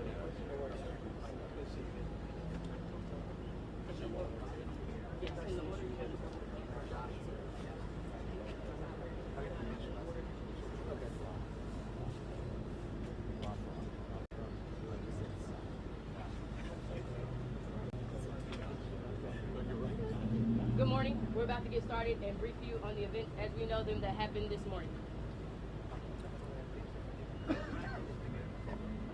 All right. Let me start off by saying that I'm a person who believes very, very strongly in the power of prayer, and that prayer changes things. And so I'm going to ask everyone, please join me in praying for the families of the folks who lost their lives today. Pray for the speedy recovery for those who are hurt and were injured in what happened today. But maybe even more to the point, we're a country and a city that needs prayer. So I'm going to ask you all to join me also in praying for this city, that we can come together at a time like this, and that we can be there for one another the way we always have in times like this, to support one another and help us all get through this very difficult time, not just in our city, but in our country. And that's why I'd ask you to pray for our nation. There's a lot going on right now. in our country. A lot of it's confusing. It's a scary time. I've got children. I've got 3 young children, and I'm here to tell you that it is challenging to explain to them what's going on in our country right now. But I said before, and I'll say it again, I believe in the power of prayer to change things, and it can change the hearts of people. It can change this country. It can change the city. So please pray for everyone who's affected by today's tragedy. I also want to say thank you to the Dallas Police Department, and say thank you to the Dallas Sheriff's Department, Dallas County Sheriff's Department, Texas Department of Public Safety, and all of our various federal law enforcement partners who acted so quickly today to make sure that today's tragedy wasn't worse than what it was. So on behalf of the city of Dallas, I want to say thank you to all of you. And you're going to hear from some of those folks later, but I wanted to let you know that we appreciate what you all do, not just today, but every day, to help keep us all safe. And lastly, and this is really important, I would ask all of the city of Dallas residents who can hear me right now, let's be patient, let's remain calm, and let's let our law enforcement partners, our police department, do their job. This is an active investigation. There's still a lot of unanswered questions, and I want to encourage all of you to exercise a little bit of restraint and allow them to do their job to help make sure this continues to be a safe city, and that they can help us figure out what happened here today. But with that, I want to say, again, thank you to all the folks who came out this morning from our law enforcement community. I'll turn it over to our police chief, Daniel Como, to speak a little bit more directly to the investigation itself. And with that, Chief Como, thank you. Thank you, Mayor. Today at approximately 6:40 a.m., we received a assist the officer call. We responded to the call, got to the scene, and we later learned that we had 4 individuals that were shot, 2 of them deceased, including the shooter. The DPD was able to locate the shooter, who was deceased. We're going to be working this investigation shoulder to shoulder with our federal partners. The FBI is on scene, and right now I'm going to introduce you to the SAC of the Dallas Field Division, FBI Joe Rumrock. Yeah, good morning. My name is Joe Rothrock. I'm the special agent in charge of the Dallas FBI Field Office. I want to first start by thanking our partners in local law enforcement, specifically the Dallas Police Department, for their quick and timely response. I can confirm at this time that the FBI is investigating this incident as an act of targeted violence. It is unfortunately just the most recent example we've seen of targeted violence, to include here in North Texas, where back on July 4th, we saw a coordinated attack carried out against an immigration detention center in Alvarado, Texas. What I can also share with you is that early evidence that we've seen from rounds that were found near the suspected shooter contain messages that are anti-ICE in nature. Again, this is just the most recent example of this type of attack. This will be a whole of government response. There will be no resource not utilized to bring all those individuals who are responsible to bring them to justice and to hold them accountable. While we're not releasing identities of any victims at this time, what I can confirm for you is no members of law enforcement were hurt during this attack. If any member of the public has information that would help the FBI's investigation, I would ask that you please report that to 1-800-CALL-FBI. Again, any piece of information will be helpful, but this will be an ongoing investigation between us, a number of federal partners, and our local partners, again, to ensure that anyone responsible is held accountable. With that, I will turn it over to my counterpart from the ICE Enforcement and Removal Office. Good morning. My name is Joshua Johnson. I'm the acting field office director for ICE Dallas. I'll be brief with my comments, but I do want to start off by saying thank you to the Dallas Police Department, Dallas FBI, HSI, CBP, ATF, and virtually every law enforcement officer in North Texas for your support. This is the second time I've had to stand in front of you and talk about a shooter at one of my facilities, and I think that the takeaway from all of this is that the rhetoric has to stop.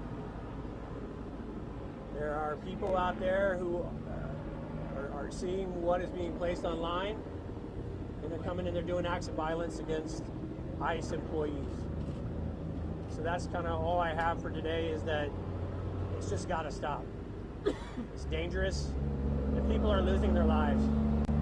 Thank you. Thank you all so much for coming. We really appreciate it. Again, thank you all so much. As it was said here today, if you do have any information, reach out to 1-800-CALL-FBI. Thank you. Thank you. This needs to stop. Violence is wrong. Politically motivated violence is wrong. It was 2 weeks ago today that we saw a political assassination in Utah that tore the heart out of much of this country. This is the third shooting in Texas directed at ICE or CBP. This must stop.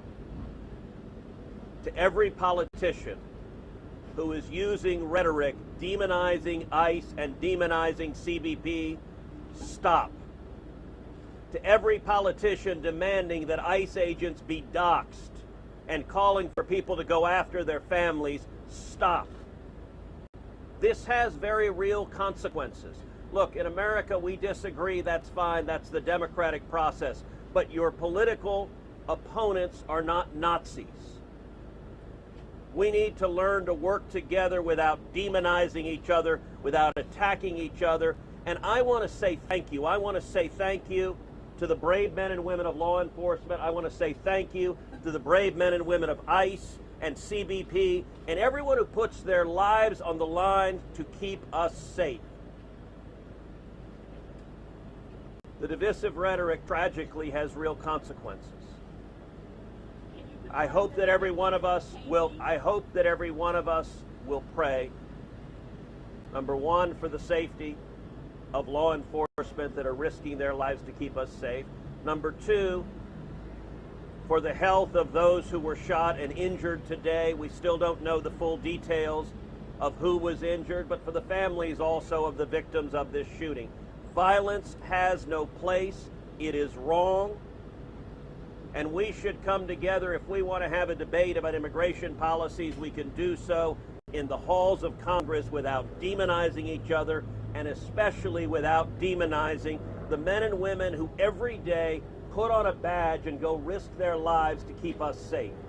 And we should not be putting language out there that inspires madmen to commit evil crimes. Our prayers are with the men and women of law enforcement, and we ought to come together and have some decency across the political aisle to say this violence is wrong and it needs to stop. Senator, have you been told that immigrants to take aim the victims of today's shooting?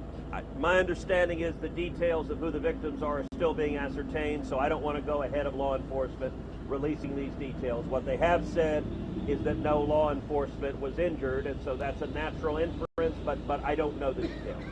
Special Agent, can you talk a little bit about some of the evidence you mentioned earlier? Just for clarity, I think there's going to be a lot of questions.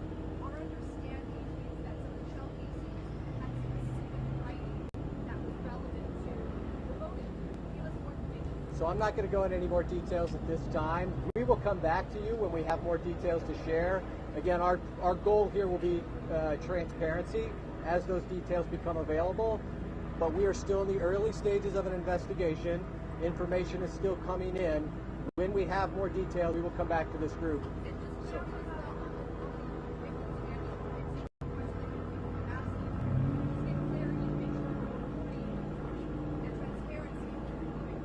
I'm not going to be identifying victims at this time. The only thing I will confirm confirm at this time is no law enforcement was injured.